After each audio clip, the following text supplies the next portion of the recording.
Itinutok mamamatay tao baril sa target ngunit babae ang kumuha ng pansin niya. Inayos niya ang scope pero may bumabagabag kaya tiningnan ulit ang babae. Huminga siya ng malalim at tiningnan ang kanyang relo. Normal ang tibok ng kanyang puso. Hinawakan niya ng mahigpit ang gatilyo. Ngunit sa mismong pagputok ng bala, biglang humarang ang babae sa harapan. Naghanda ang mamamatay tao na magpaputok ng pangalawang bala pero nakasarado ang mga kurtina. Nawala na ang target at nabigo ang misyon.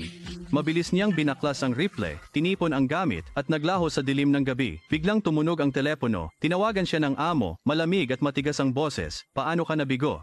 Hindi nagpaliwanag si Carl. Alam niyang ang kabiguan ay may isang kahulugan. Ngayon, siya na ang hinahabol. Binasag niya ang telepono, inalis ang SIM card at dinurog. Ngayon, hindi na siya matutunton ngunit nanatili siyang alerto. Sa eroplano, may lalaking naka-sunglasses na patuloy siyang tinititigan. Lalo siyang naging mapaghinala.